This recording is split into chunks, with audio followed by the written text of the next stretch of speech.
Well, good morning, everyone. This is Lowell Ann, and this is Being Your Own CEO, our regular Tuesday morning mastermind group.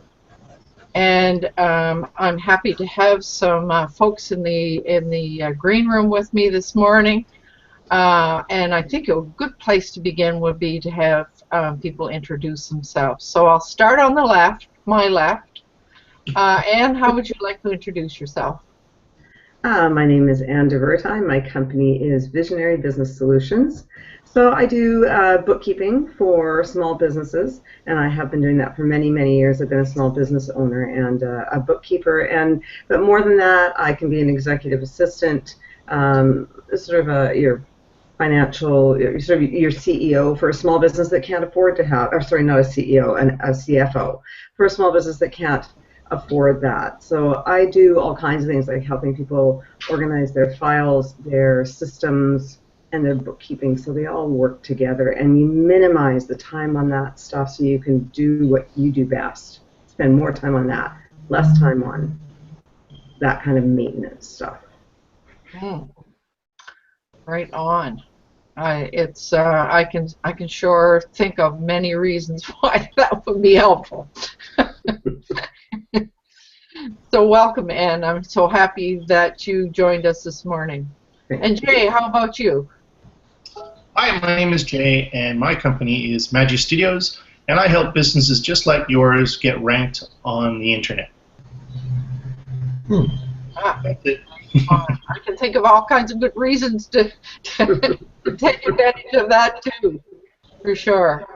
And by the way, both Ann and Jay and I are here in Victoria, but our next guest, Nathan, he's in Mexico. So introduce yourself, Nathan. My name is Nathan, and I'm your typical wandering traveler. Because of what I do, which has been freelance writing and internet marketing over the last number of years, it allows me to travel. I just need a laptop and internet connection, and I go. And I'm tired of Victoria winters, or Canadian winters in general. And so because of what I do, I travel. I'm in Mexico. Right on. Listen to that. I'm tired of Victoria winters. I know. What winter are you thinking of? Hey, just to put this in perspective, when this whole thing started, I wasn't even looking for any change. I was happy in Victoria. My ex-girlfriend took me to Mexico for 1 week on an all-inclusive, and it completely changed my outlook, and I didn't want to get back on the plane. A year later, when we broke up, I went to Mexico. I've been doing it ever since. I've been doing it now for 11 years. Yeah. And but the internet and e-commerce and internet commerce makes all of that possible.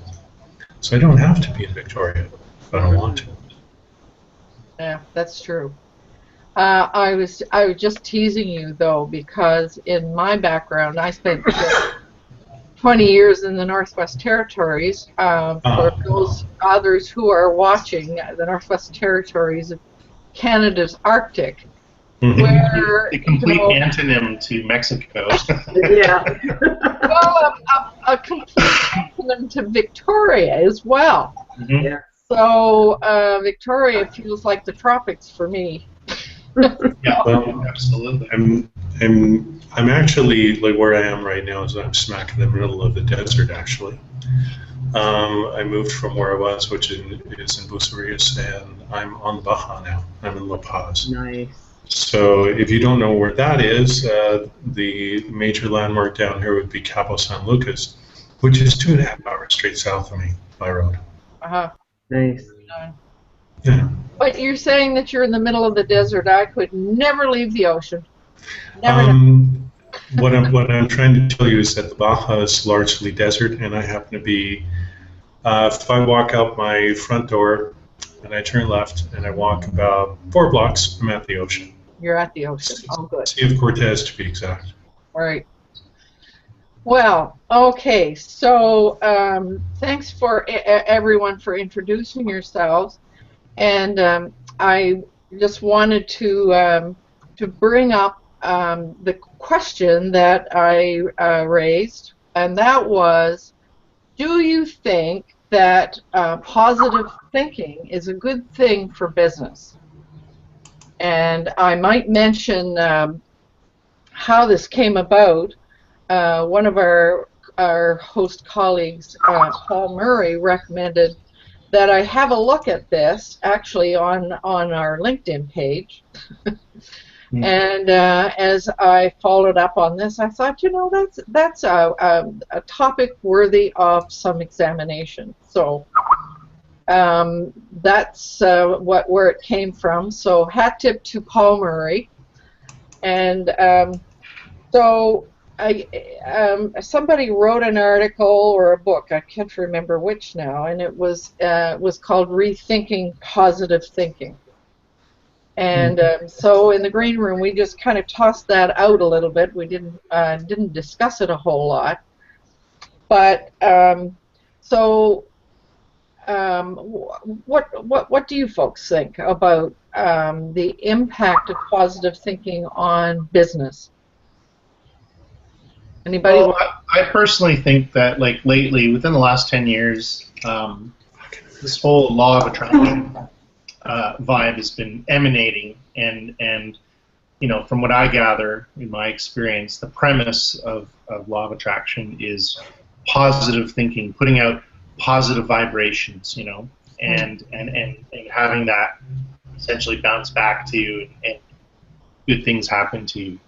I found that, you know, in most, you know, so it's positive thinking, and I find that sometimes people tend to get just clouded with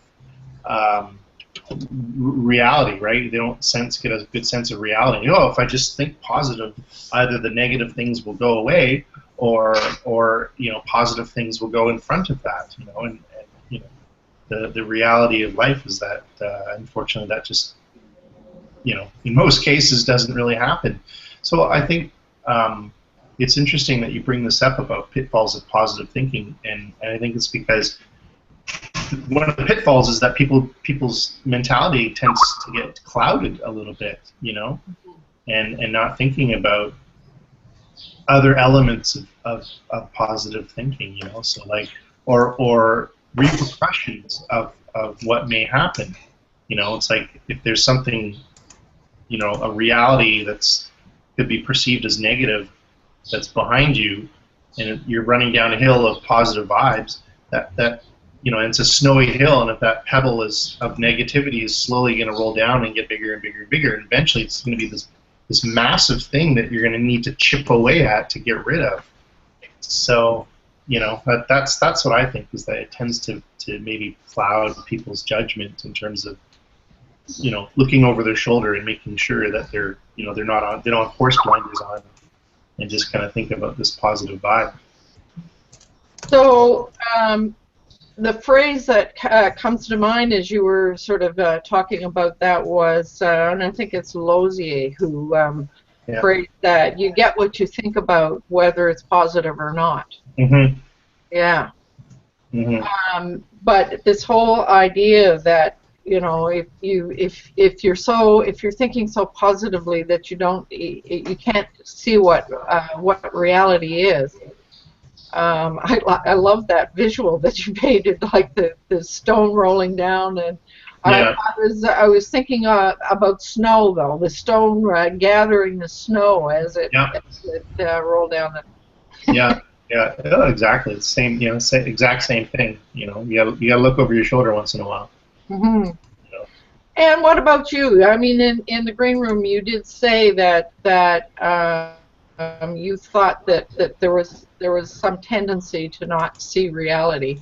Mm-hmm. Well, I agree with Jay. I personally have gone through some. I had to retrain myself to think positively at one point in time. I was suffering from anxiety and depression quite badly, and was interfering with my ability to do anything. And I realized that I thought negatively about virtually every situation that I was encountering. And so I had to teach myself to think positively. But there is definitely a danger of kind of going too far and not being realistic. You still have to work at things. I mean, I could sit here, we all could sit in our home offices and think, I'm just going to think that my filing is going to be done. It's great.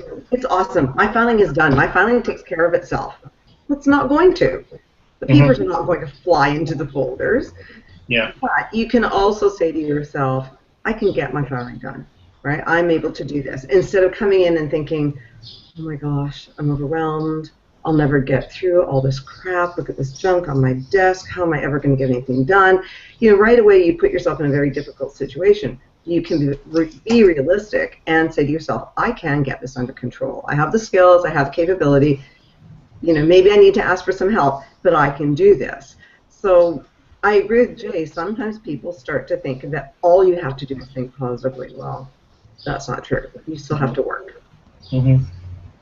Yeah, I mean, we can only see so far. You know, the world is round, so we can't see the other side of it. Google system. Yeah, yeah. Oh, it's interesting because I mean, as I had mentioned earlier, I do these webinars on Friday inside a website that teaches internet marketing, and which I personally, like as Nathan, I've been doing myself for 10 years, so affiliate marketing specifically. And there's been so many people that come into Wealthy Affiliate who want to leave their jobs, who are really bummed out about, you know, their day job, or they've been scammed from other online marketing opportunities and stuff. So they come in with a real negative vibe. And my goal is to try to, like with our webinars, we never do any kind of upselling. We never try to sell people anything. It's just pure education. And we try to do it in a lighthearted, you know, positive way, as opposed to dry, you know, PowerPoint slide presentations. So, and you know, I always get these positive comments on, like, oh, you know, it's so great to come and attend to your webinars and stuff like that. And but it's funny because they don't tend to take action. You know, that they love coming to these webinars every Friday, but they don't take action, and it's frustrating for me because, you know, I'm trying to be as positive as possible, but they don't. There's that pitfall where they like, oh yeah, you cheered me up, hooray, it's awesome, and then and then they just don't do anything. So I started giving them homework, and they're actually doing homework. That's a good idea. That's a really good idea. The reality of internet marketing, in my experience, is that less than 5% of the people will ever do anything with the material that we present to them. Yeah. And I've learned that from my own experience, and speaking with my colleagues about it, they said exactly the same thing. Mm-hmm. So even if you were selling a product and people were buying it, like a great case in point is like a course I just put up on Udemy a while back, and I wound up giving out a whole bunch of free coupons. Well, less than 5% of the people, actually more like 4% of the people actually took action on it. Yeah. That's normal. It's not anything to do with you. It's just the way it works in marketing. Yeah. Oh, yeah. Absolutely. Yeah. It's part of, it's the nature of the business, and I think the biggest challenge is people don't know. They find that they get writer's block. They don't know what to write. They choose their niche, and you know. So let's say it's like Nike red shoe reviews, and then they don't know what to write. So they get this writer's block, and then they just kind of shrug their shoulders and give up. And then they blame the education, saying, "Oh, it didn't teach me anything." So. Well, with those people, there's really, I mean, you can try and break through that kind of stuff. I mean, I've written about writer's block. I've encountered it myself. It's not writer's block. It's just not knowing how to look at what's there. I have a ton of tools that I use if I ever wind up in a situation where I'm having trouble writing something. Yeah. There are lots of different ways that you can deal with it, but some people, what I find with a lot of these people is that they don't want to work. They want a push-button solution. I even encountered one writer in a group that I was a part of who demanded my customer list. And she demanded the customer list from the guy who was teaching the course. We both looked at each other and going, this is seriously unethical, for one. And number two, our lists would not match what she wanted to do anyway. But she was lazy. And she wanted all of us to do the work for it. And it was so obvious that even if she got it, the next step would be oh, I want you to write my articles for me and I'll get paid for them. Right. I don't think so. I don't think so. But this kind of attitude is really common. People don't want to work. They don't want to take the responsibility, and then they wonder why they don't get ahead. Yeah, and I find that vendors take advantage of that. Like people selling products and promises, they take advantage of that, saying, this is a complete push button solution, cash cow, all of these phrases that are kind of dangling carrots to get people to push the buy button, break out their wallet. Yeah, there's that too. Agreed. Mm-hmm. It's even true in what I do, because one of the issues that What bookkeepers happened run to into, Lola I Land? think by I've the lost Lola Land. I don't know where she's gone, but anyway.